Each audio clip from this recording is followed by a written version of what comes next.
मध्य प्रदेश में कैबिनेट विस्तार की अटकलें तेज। बुधवार को प्रधानमंत्री मोदी से मिलेंगे शिवराज सिंह चौहान। कई मुद्दों पर हो सकती है बात।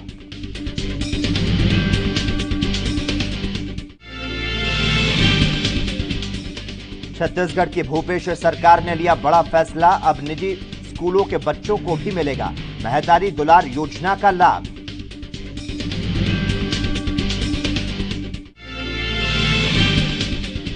गृह मंत्री नरोत्तम मिश्रा ने राहुल गांधी और दिग्विजय सिंह पर साधा निशाना। कहा, कांग्रेस का मूल मकसद हिंदुओं की धार्मिक आस्था से छेड़छाड़ करना।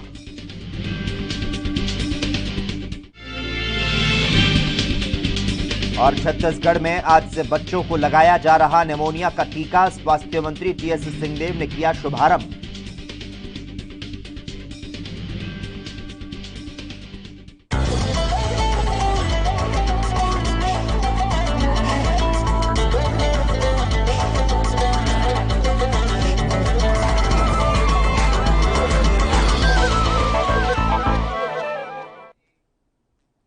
स्वर्णिम मध्य प्रदेश छत्तीसगढ़ में आपका स्वागत है और मैं हूं आपके साथ लोकेश लकी जगवानी।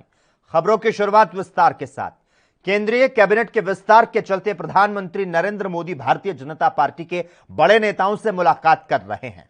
उत्तर प्रदेश के मुख्यमंत्री योगी आदित्यनाथ से मिलने के बाद अब प्रधानमंत्री मध्य प्रदेश के मुख्यमंत्री शिवराज सिंह चौहान से मुलाकात करेंगे। मुख्यमंत्री शिवराज सिंह चौहान बुधवार को प्रधानमंत्री नरेंद्र मोदी से मुलाकात करेंगे। ऐसा माना जा रहा है कि इस बैठक में कई मुद्दों को लेकर बात हो सकती है। हालांकि चर्चा यह भी है कि मध्य प्रदेश से मोदी कैबिनेट के दावेदारों को लेकर चर्चा हो सकती है। इसके अलावा मुख्यमंत्री कार्यालय की ओर से जानकारी दी गई कि शिवराज सिंह चौहान पीएम को कोरोना को लेकर उठाए गए कदमों की जानकारी देंगे। संभावना इस बात की भी लगाई जा रही है कि प्रधानमंत्री के साथ आगामी कैबिनेट विस्तार को लेकर भी प्रधानमंत्री से चर्चा हो सकती है। मध्य प्रदेश से कई दावेदार कैबिनेट में शामिल हो सकते हैं, जिसमें ज्योतिरादित्य का नाम सामने आ रहा है। आपको बता दें, हाल ही में सिंधिया शिवराज सिंह चौहान से मुलाकात करने भोपाल आए थे। के बिना कैसे तेजी से हम काम करें और आगे बढ़ें। बैठक दोनों होनी है। अलग अलग समूह के कल नाम आपके सबके सामने है, सबको पता है कौन से समूह है। दूसरे कोविड से रिलेटेड जो समूह है उनकी बैठकें भी हुई है। तो अंतिम रूप से मैं ये चाहता हूँ कि इसी सप्ताह हम लोग कुछ तय कर लें। आज है मंगलवार, कल मैं दिल्ली में रहूंगा, माननीय प्रधानमंत्री से भेंट है। और इसी खबर पर ज्यादा जानकारी देने के लिए इस वक्त हमारे साथ हमारे संवाददाता गणेश तिवारी फोन लाइन पर जुड़ चुके हैं। गणेश, कैबिनेट विस्तार की जो अटकलें हैं वो तेज हो चुकी है, क्योंकि कल प्रधानमंत्री नरेंद्र मोदी से शिवराज सिंह चौहान मिलने वाले हैं। आखिर किन मुद्दों पर चर्चा हो सकती है? क्या कुछ जानकारी सामने आ रही है? केंद्रीय कैबिनेट विस्तार के अलावा कोरोना की स्थिति को लेकर भी इस बैठक में चर्चा हो सकती है। निश्चित तौर पर देखिए लोकेश, अगर सबसे पहले बात करें कैबिनेट विस्तार को लेकर, तो केंद्रीय कैबिनेट के जो विस्तार थे उसकी अटकलें काफी समय से थी और ऐसे में अब वो अटकलें जो है दूर नजर आ रही हैं। जल्द वो अटकलों जो है केंद्रीय कैबिनेट का विस्तार जो होने वाला है उसकी खबरें सामने आ रही हैं और ऐसी उम्मीद लगाई जा रही है कि जल्द ही कैबिनेट का जो विस्तार है वो होगा। लेकिन अब इसी के चलते जहां योगी आदित्यनाथ जो है उत्तर प्रदेश के मुख्यमंत्री, उन्होंने भी प्रधानमंत्री नरेंद्र मोदी से मुलाकात की थी और इसके बाद बुधवार को यानी कि कल अब मुख्यमंत्री शिवराज सिंह चौहान भी भेंट करने वाले हैं। हालांकि इस भेंट की अगर बात करें तो इस पर सबसे पहले जो कैबिनेट से जो प्रधानमंत्री नरेंद्र मोदी से मुख्यमंत्री शिवराज सिंह चौहान की बात होगी वो कोरोना समीक्षा को लेकर होगी कि जो भी कोरोना के दौरान उन्होंने जो कदम उठाए हैं, समीक्षा बैठक ली है और तमाम जो उपाय अपनाए गए हैं जिससे कोविड के जो संक्रमण था उसकी चेन को तोड़ने में मध्य प्रदेश सबसे पहले कारगर साबित हुआ था, कामयाब हुआ था। तो उन तमाम मुद्दों को लेकर भी मुख्यमंत्री शिवराज सिंह चौहान प्रधानमंत्री नरेंद्र मोदी से बात करेंगे। वहीं अगर कैबिनेट विस्तार की बात करें लोकेश, तो सबसे पहले अगर जैसा कि कई लोगों के नाम जो है, दिग्गजों के नाम सामने आ रहे हैं, उसमें से सबसे ज्यादा अगर मध्य प्रदेश की बात करें तो ज्योतिरादित्य सिंधिया का नाम सबसे आगे चल रहा है। तो ऐसा एक उम्मीद और कयास लगाया जा रहा है कि कैबिनेट के विस्तार में मध्य प्रदेश। गणेश, फिलहाल कैबिनेट विस्तार में किन्हें जगह मिलती है ये तो वक्त बताएगा, लेकिन प्रधानमंत्री द्वारा मंत्रियों के साथ में कार्यों की जो समीक्षा है वो की जा रही है। क्या माना जाए, क्या जल्द मिल सकती है सिंधिया को कैबिनेट में जगह? इस बैठक के क्या कुछ मायने लगाए जा सकते हैं? और निश्चित तौर पर अगर इन कयासों के बीच जो खबरें सामने आ रही है। जिस कदर प्रधानमंत्री से योगी आदित्यनाथ ने मुलाकात की, उसके बाद अब मुख्यमंत्री शिवराज सिंह चौहान मिलने जा रहे हैं, तो उससे जल्द उम्मीद लगाई जा रही है। क्योंकि अभी पूर्व में भी अगर बात करें तो कई मंत्रियों का आपसी बैठक और लगातार दिल्ली आना जाना, जैसे ही लॉकडाउन अनलॉक हुआ मध्य प्रदेश और पूरा देश अनलॉक हुआ, उसके बाद अटकलें लगाई जा रही थी। अब ये उम्मीद लगाई जा रही है कि मध्य प्रदेश से ज्योतिरादित्य सिंधिया का चेहरा जो है सबसे पहले सामने आ सकता है कैबिनेट के विस्तार में। जी लोकेश। बिल्कुल, तो कहीं ना कहीं मोदी कैबिनेट के विस्तार से पहले ही मध्य प्रदेश में सिंधिया का दबदबा जो है वो भी कहीं ना कहीं देखा जा रहा है। धन्यवाद गणेश तिवारी, तमाम जानकारी देने के लिए, हमारे साथ इस मुद्दे पर जुड़ने के लिए। खबरों का सिलसिला लगातार जारी रहेगा। हम यहां पर रुकते हैं एक छोटे से ब्रेक के लिए।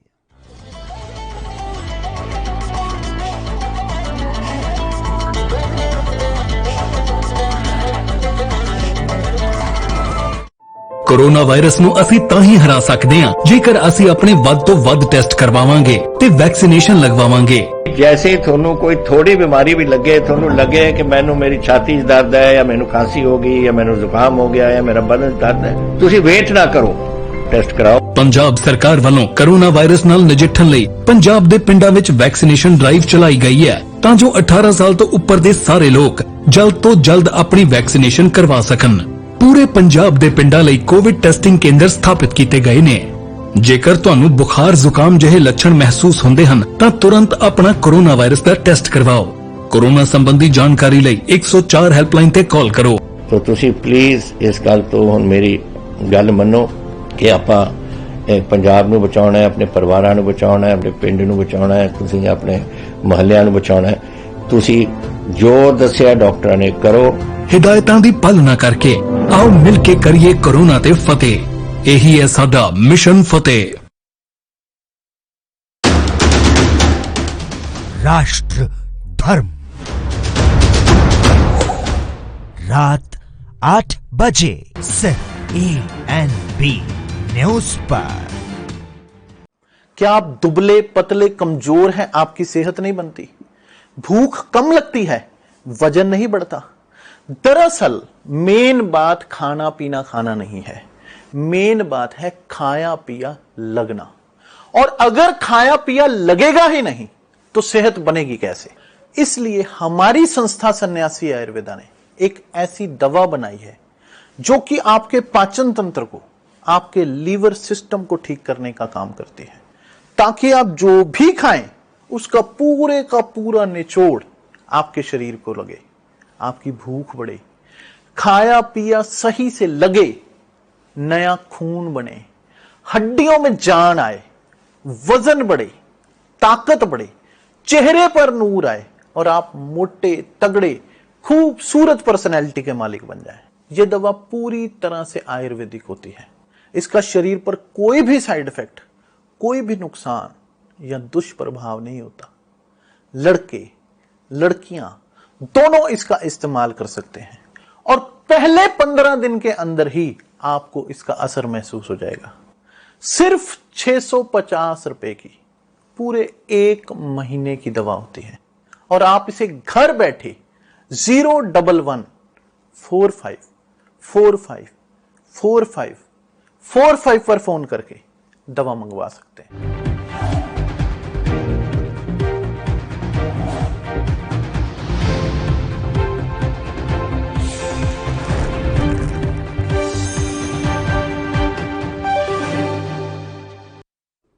और इसी बीच इस वक्त की बड़ी खबर का रुख कर लेते हैं। तमाम दर्शकों को बता दें, सीबीएसई बोर्ड के 12वीं के छात्रों के रिजल्ट को लेकर इस वक्त की बड़ी खबर। रिजल्ट के लिए कमेटी बनाई गई है, 18 जून को सौंपेगी अपनी रिपोर्ट। सीबीएसई 12वीं कक्षा के परिणाम के लिए गठित समिति 18 जून को अपनी रिपोर्ट को सौंपेगी और इसी रिपोर्ट के आधार पर जो फॉर्मूला है वो तय किया जाएगा, जिसके आधार पर 12वीं के स्टूडेंट्स के परीक्षा परिणाम जो हैं वो तय किए जाएंगे। केंद्रीय माध्यमिक शिक्षा बोर्ड यानी कि सीबीएसई द्वारा गठित समिति द्वारा 12वीं कक्षा के छात्रों के मूल्यांकन के लिए सुझाव दिया जाना अभी बाकी है। कोविड-19 महामारी के कारण 12वीं कक्षा की सीबीएसई बोर्ड परीक्षा रद्द कर दी गई थी। देश भर में सीबीएसई बोर्ड के 12वीं के छात्रों के रिजल्ट के लिए बनाई गई कमेटी 18 जून को अब अपनी रिपोर्ट को सौंपेगी। रिपोर्ट में दिए गए सुझाव के आधार पर आगे सरकार इस पर फैसला लेगी। बच्चों के एग्जाम के रिजल्ट किस आधार पर निर्धारित होंगे, इसको लेकर 13 सदस्यीय कमेटी जो है वो गठित की गई थी। बोर्ड समिति द्वारा निर्धारित मूल्यांकन मानदंड के आधार पर सीबीएसई 12th बोर्ड परीक्षा 2021 के रिजल्ट को अनाउंस करेगा। समिति को सीबीएसई बोर्ड से संबंध विभिन्न स्कूलों के प्राचार्य से देश भर से अलग अलग सुझाव और सलाह जो है वो मिली है कि कैसे मानदंड जो है वो तैयार किया जाए, जिसके आधार पर बोर्ड सीबीएसई 12th का जो रिजल्ट है वो घोषित करेगा। आपको बता दें, सुप्रीम कोर्ट ने 3 जून को केंद्र सरकार को कक्षा 12 के मूल्यांकन के लिए अच्छी तरह से परिभाषित ऑब्जेक्टिव मानदंड तैयार करने के लिए 2 सप्ताह का समय दिया था। सीबीएसई ने 4 जून को मानदंड तैयार करने के लिए 13 सदस्यीय समिति का गठन किया था और पैनल को अपनी रिपोर्ट सौंपने के लिए 10 दिन का समय दिया गया था। और अब जो जानकारी मिल पा रही है, परिणाम के लिए गठित समिति 18 जून को अपनी रिपोर्ट को सौंप देगी।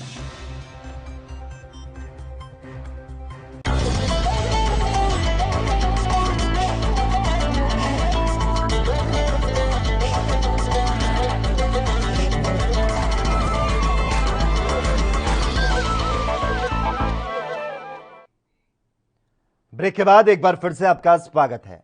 कोरोना महामारी से अपने माता पिता या अभिभावक को खो चुके बच्चे जो निजी स्कूल में पढ़ रहे हैं, उनकी पढ़ाई का खर्च छत्तीसगढ़ सरकार उठाएगी। मुख्यमंत्री भूपेश बघेल ने इसकी घोषणा कर दी है।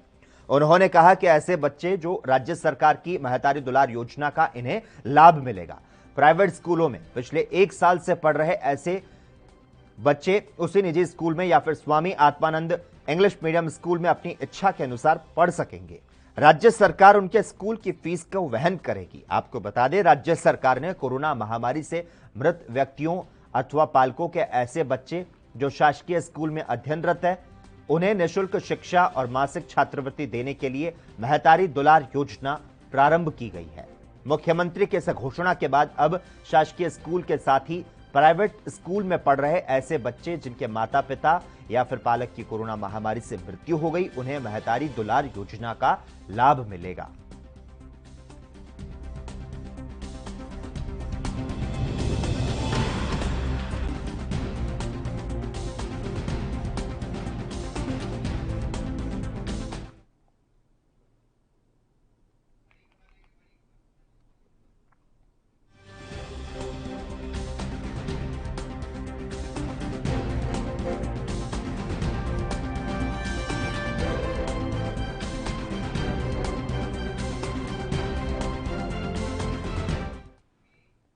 खबरों में आगे बढ़ेंगे, लेकिन उसके पहले इस वक्त की बड़ी खबर का रुख कर लेते हैं। बिहार से इस वक्त की बड़ी अहम जानकारी, एलजेपी के राष्ट्रीय अध्यक्ष पद से चिराग पासवान हटाए गए।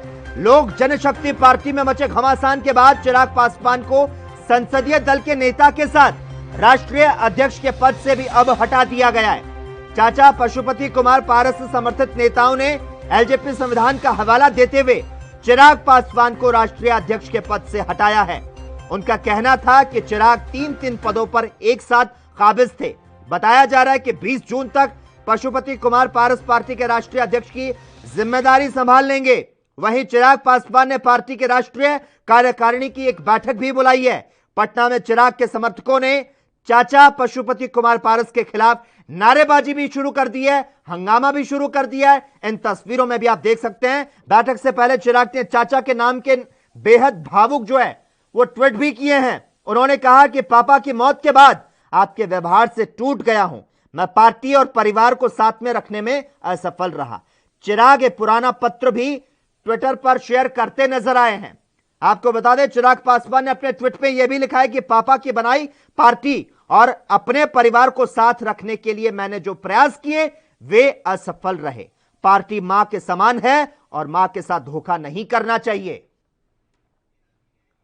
ये सीधी तस्वीरें देख सकते हैं किस तरह से इस बड़ी खबर के बाद में पटना में हंगामा मचा है। एलजेपी में मचे घमासान के बाद किस तरह से हंगामा बरप रहा है, उसकी सीधी तस्वीरें आप अपने टेलीविजन स्क्रीन पर देख सकते हैं। राष्ट्रीय अध्यक्ष पद से चिराग पासवान हटाए गए हैं और समर्थकों ने पटना एलजेपी दफ्तर में हंगामा जो है उसे शुरू कर दिया है।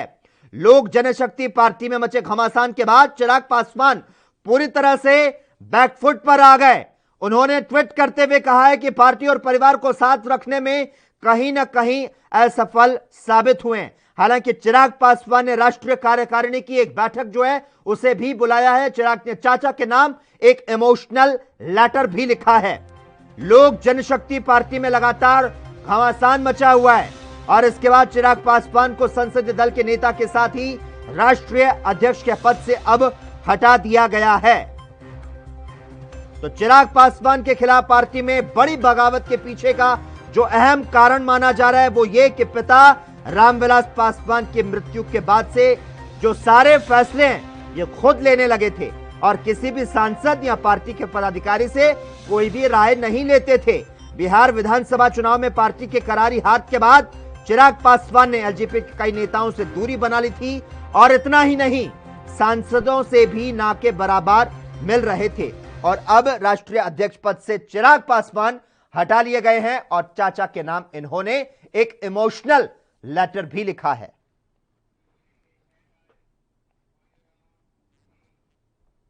मुख्यमंत्री शिवराज सिंह चौहान मंत्रियों संग एक बैठक को लेकर लगातार निशाने पर आ चुके हैं। आपको बता दें, मुख्यमंत्री शिवराज सिंह चौहान मंत्रियों संग एक बैठक हुई थी और इसमें जो अहम जानकारी सामने आ रही है, आपको बता दें मुख्यमंत्री और उनके सभी मंत्री सोमवार को दिन भर भोपाल के पास सीहोर में बने एक रिजॉर्ट में रहे, जहां पर अलग अलग मुद्दों पर मंथन किया गया। कांग्रेस ने इस बैठक पर कई अहम सवाल खड़े किए। कांग्रेस ने पूछा कि यह बैठक मंत्रालय में ना होकर लग्जरी रिजॉर्ट में क्यों हुई। कांग्रेस ने इस बैठक को फिजूल खर्ची भी बताया। मुख्यमंत्री शिवराज सिंह चौहान ने सोमवार को सीहोर में कैबिनेट के सदस्यों के साथ अनौपचारिक बैठक में कोरोना नियंत्रण के साथ साथ कई मुद्दों पर मंथन किया, जिसमें कोरोना को लेकर विकास की नई योजनाओं पर बातचीत की गई। भोपाल से सटे सीहोर में लग्जरी ग्रेसेस रिजॉर्ट के अंदर सरकार का यह मंथन हुआ, जिसमें सभी मंत्री मौजूद रहे। बैठक में विकास के लिए क्या रोडमैप रहेगा, इस पर बातचीत की गई। तो वहीं कोरोना की तीसरी लहर अगर आती है तो उसके लिए क्या तैयारी करनी है, पहले से रखनी है, उन पर भी चर्चा की।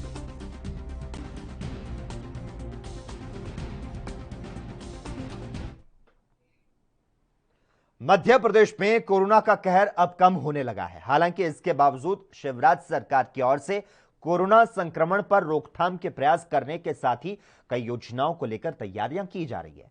अब आज ही सीएम शिवराज सिंह की बैठक में कई निर्णय लिए गए और इन्हीं को लेकर गृह मंत्री नरोत्तम मिश्रा ने जानकारी दी। जो अन्य निर्णय हुए, उन निर्णयों में जो हमारे शासकीय सेवकों के लिए विशेष पैकेज त्योहार अग्रिम योजना लागू की थी, पूर्व में जो कोरोना 1 कहलाता है, आज उसका भी अनुमोदन किया। काफी लोगों ने इसका लाभ उठाया। लगभग 300 करोड़ रुपया उस वक्त हमने शासकीय सेवकों को इसके द्वारा दिया था। 2000 रुपए से 4000 रुपए तक की भी जो नीचे थे उनको भी दिया गया था। इसी तरह से अभी जो माननीय मुख्यमंत्री जी के द्वारा कोविड-2 के दरमियान में जो हमारे हाट ठेला वाले, पथ विक्रेता, ठेले वाले, रेड़ी वाले, खोमचे वाले, इन सब लोगों के खाते में 1000 रुपया जो था, जो 6 लाख हमारे पथ विक्रेता थे उनके खाते में डाले थे और उसके लिए आज 60 करोड़ रुपए की अनुमति मध्य प्रदेश की कैबिनेट के द्वारा। वहीं मध्य प्रदेश के गृह मंत्री नरोत्तम मिश्रा ने कहा कि हिंदुओं की आस्था के केंद्र पर राहुल गांधी, दिग्विजय सिंह ही नहीं पूरी कांग्रेस विवाद खड़े करती रही है। दिग्विजय सिंह आज राम मंदिर पर सवाल कर रहे हैं। पहले उन्होंने कश्मीर पर आपत्तिजनक बयान दिया था। कांग्रेस का मूल मकसद सिर्फ हिंदुओं की धार्मिक आस्था के साथ छेड़छाड़ करना है। मंत्री नरोत्तम मिश्रा ने कहा कि मध्य प्रदेश में कोरोना संक्रमण का ग्राफ तेजी के साथ नीचे आ रहा है। पिछले 24 घंटे में 528 मरीज स्वस्थ हुए, नए केस 224 हैं। संक्रमण दर की अगर बात करें तो अब 0.31, जबकि रिकवरी दर की अगर बात करें तो 98.4 है। 15 जिलों में कोरोना का एक भी नया मरीज नहीं मिला। मध्य प्रदेश सरकार देश की पहली ऐसी सरकार है जो कि कोरोना से पीड़ित लोगों के पक्ष में कई महत्वपूर्ण योजनाओं का ऐलान कर उनको लागू कर रही है। वहीं कांग्रेस कोरोना महामारी में जन हितैषी फैसलों पर सवाल उठा रही है और हर मुद्दे पर सिर्फ राजनीति कर रही है। दिग्विजय सिंह जी हो चाहे राहुल गांधी जी हो, हमारे जितने आस्था के केंद्र हैं, हिंदुओं की जितनी आस्था के केंद्र हैं, वो सबको विवाद के अंदर रखना चाहते हैं।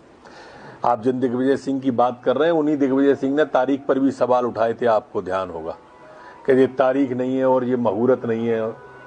हर विषय को विवादास्पद बना के हमारी आस्थाओं पर कुठाराघात की कोशिश लगातार कर रहे हैं। आज उनने राम मंदिर पे कह रहे हो आप, और परसों उन्होंने कश्मीर पे उठाया ही था।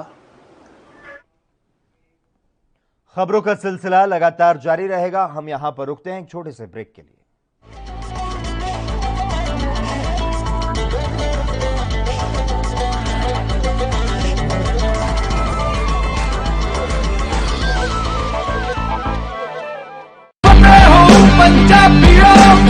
वैक्सीन जरूर करानी है। तुसीं थोड़ी एंटीबॉडीज ਵਧਾਉਣੇ ਨੇ। ਜਦੋਂ ਤੁਹਾਡੇ ਐਂਟੀਬਾਡੀਜ਼ ਵਧਣਗੇ, ਉਹ ਐਂਟੀਬਾਡੀਜ਼ ਨੇ ਜਿਹੜੇ ਕੋਰੋਨਾ ਦੇ ਨਾਲ ਜੰਗ ਲੜ ਸਕਦੀ ਹੈ ਤੁਹਾਡੇ ਬਾਡੀਜ਼ ਦੇ ਵਿੱਚ। ਇਹ ਤੁਹਾਨੂੰ ਕਰਾਉਣਾ ਚਾਹੀਦਾ ਹੈ। ਤੁਹਾਨੂੰ ਉਹ ਡਾਕਟਰ ਜੋ ਪਹਿਲੇ ਦਿਨ ਤੋਂ ਕਹਿ ਰਹੇ ਨੇ ਮਾਸਕ ਨਹੀਂ ਭੁੱਲਣਾ। ਅਗਰ ਕਿਸੇ ਨੂੰ ਕੋਵਿਡ ਹੋ ਵੀ ਚੁੱਕਿਆ, ਉਹਨੂੰ ਵੀ ਦੇਖੋ ਕਿ ਮਾਸਕ ਪਹਿਨੇ, ਕਿਉਂਕਿ ਸਟ੍ਰੇਨਸ ਬਦਲਦੇ। ਇਹ ਜਿਹੜੇ ਸਟ੍ਰੇਨ ਨੇ ਨਾ ਕੋਰੋਨਾ ਦੇ, ਇਹਨਾਂ ਦੀ ਮਿਊਟੈਂਟਸ ਬਣ ਜਾਂਦੇ ਨੇ। ਇਸ ਕਰਕੇ ਤੁਸੀਂ ਉਹ ਜੋ ਬੇਸਿਕ ਚੀਜ਼ਾਂ ਨੇ, ਮਾਸਕ ਪਹਿਨਣਾ, ਹੱਥ ਧੋਣੇ, सोशल डिस्टेंसिंग रखनी ये जरूरी है। ਤੁਹਾਨੂੰ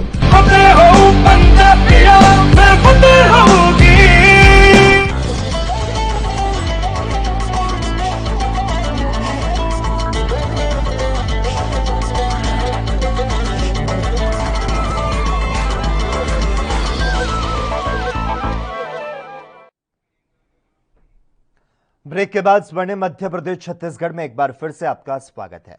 मध्य प्रदेश में 1 जून से अनलॉक की प्रक्रिया जारी है और इस दौरान सभी शहरों और जिलों में व्यावसायिक गतिविधियों को धीरे धीरे शुरू किया गया है।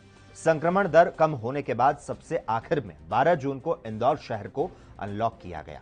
मुख्यमंत्री शिवराज सिंह चौहान ने पिछले दिनों घोषणा की कि 15 जून के बाद विवाह समारोह में 20 की जगह 40 लोग शामिल हो सकेंगे। शादी समारोह में शामिल होने वालों को अपना कोरोना टेस्ट करवाना होगा। अभी नाइट कर्फ्यू जारी रहेगा ताकि लोगों को यह ध्यान रहे कि खतरा अभी टला नहीं है। इसके पहले मुख्यमंत्री ने 31 मई को अनलॉक की प्रक्रिया शुरू करने से पहले कहा था कि 15 जून तक कोरोना कर्फ्यू रहेगा। ऐसे में अब इसको जल्द दिशा निर्देश जो है वो जारी हो सकते हैं।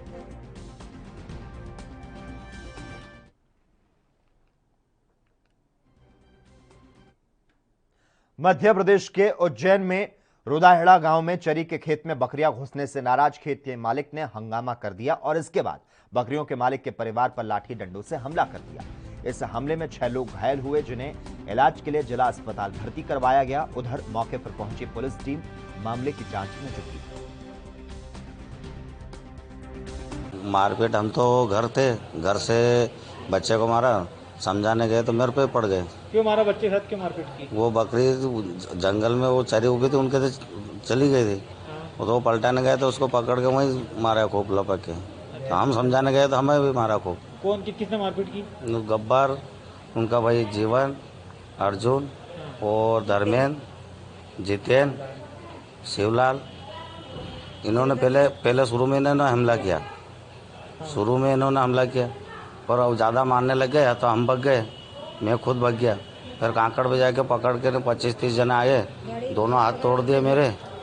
कितने लोग घायल हुए आपके? मेरे यहाँ करीबन 6-7 जने, बच्ची भी है। मध्य प्रदेश में कोरोना संक्रमण के चलते 4 राज्यों के बीच स्थायी परमिट की 333 बसें 2 महीने से खड़ी है। 15 जून को प्रतिबंध का आखिरी दिन है। कोरोना संक्रमण को देखते हुए आदेश आगे बढ़ाया जाएगा या बसों को चलने की परमिशन दी जाएगी, इस पर जल्द ही फैसला लिया जा सकता है। 2 महीने में परिवहन विभाग को 98 लाख रुपए के टैक्स का नुकसान हुआ है। 4 राज्यों में हर तरह की बस प्रतिबंधित थी। आपको बता दें, कोरोना संक्रमण बढ़ने पर 15 अप्रैल को बसों के संचालन पर रोक लगा दी गई थी। पहले महाराष्ट्र, फिर छत्तीसगढ़, इसके बाद उत्तर प्रदेश और राजस्थान के बीच बसों का संचालन रोक दिया गया। इन चारों राज्यों में 333 बसें जाती हैं। बसों के बंद होने से लोगों के पास ट्रेन का विकल्प बचा था, लेकिन ट्रेन में बिना आरक्षण के सफर नहीं कर पा रहे थे। दूसरे राज्यों में जाने वाले लोग परेशान थे। ग्वालियर चंबल से उत्तर प्रदेश और राजस्थान का ट्रैफिक ज्यादा है। अब प्रदेश समेत चारों राज्यों में कोरोना संक्रमण कम हो गया। इसे देखते हुए 15 जून से शर्तों के साथ ही बसों के संचालन की अनुमति मिल सकती है। मध्य प्रदेश में लॉकडाउन के चलते लंबे समय तक बंद रहने वाले स्कूल में 15 जून से शैक्षणिक सत्र प्रारंभ हो गया। हालांकि स्कूलों में पढ़ाई ऑनलाइन ही होगी। स्कूलों में प्रवेश प्रक्रिया 15 जून से शुरू होकर 30 जून तक चलेगी। इस दौरान कोविड प्रोटोकॉल का अनिवार्य रूप से पालन करना होगा। कक्षा के आधार पर एक स्लॉट में अधिकतम 25 विद्यार्थियों को बुलाया जा सकेगा। कक्षा में 5 से अधिक विद्यार्थी एकत्रित नहीं हो, यह सुनिश्चित करना होगा। कक्षा के अनुसार प्रवेश कहां होगा, इसके लिए कागज पर लिखकर दीवार या दरवाजे पर चस्पा किया जाएगा, ताकि छात्र और अभिभावक उसी कक्ष में प्रवेश लें और उन्हें यहां वहां भटके पास हुए छात्रों को अगली कक्षा में प्रवेशित कराया जाएगा।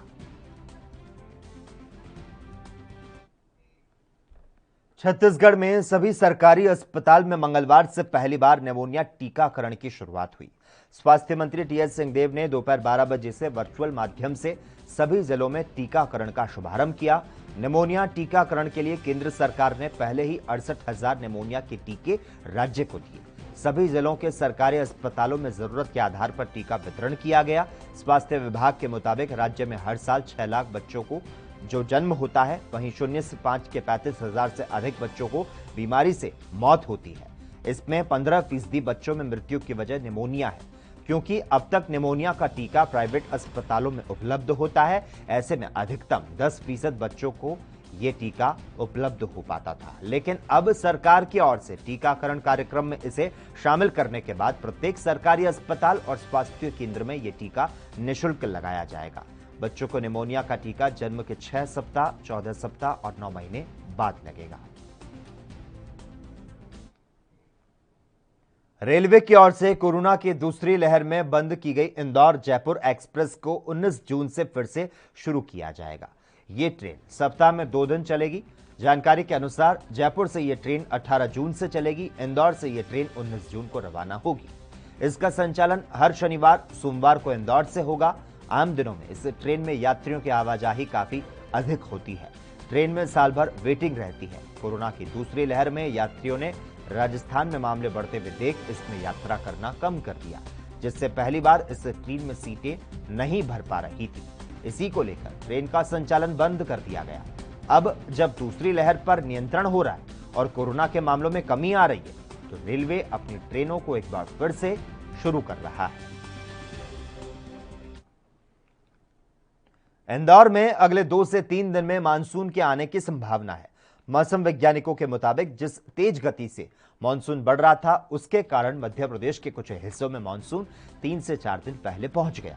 वर्तमान में पश्चिमी हवाएं तेज चल रही है और इसी वजह से कम दबाव का क्षेत्र मध्य प्रदेश की ओर उस दिशा, उस गति से नहीं बढ़ पाया। इसके कारण मध्य प्रदेश के अन्य हिस्सों में मानसून अगले कुछ दिनों में पहुंचेगा।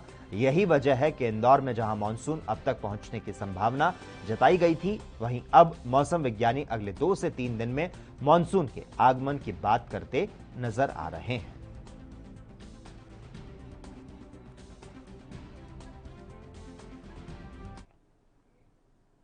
और इसी के साथ ही स्वर्णिम मध्य प्रदेश छत्तीसगढ़ में बस इतना ही। तमाम अहम खबरों के लिए लगातार आप देखते रहिए एएनपी न्यूज।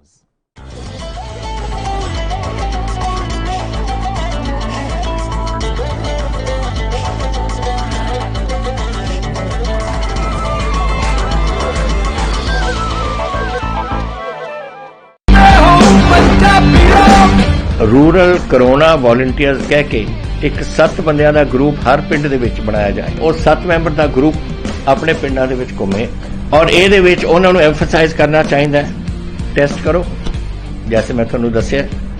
ਜਿੱਥੇ ਫਿਰ ਅਗਰ ਕੋਈ ਪੋਜ਼ਿਟਿਵ ਨਿਕਲਿਆ ਉਹ ਕਿਹਨੂੰ ਮਿਲਿਆ ਉਹਨੂੰ ਟ੍ਰੇਸ ਕਰੋ ਕਿ ਜਾ ਕੇ ਦੇਖੋ ਕਿ ਕਿਹਨੂੰ ਮਿਲਿਆ, ਉਹਨੂੰ ਵੀ ਟੈਸਟ ਕਰੋ ਔਰ ਫਿਰ ਜਿਹੜੇ ਕੋਵਿਡ ਪੋਜ਼ਿਟਿਵ ਨੇ ट्रीट करो। 3 T's, 3 T's, test, trace and treat.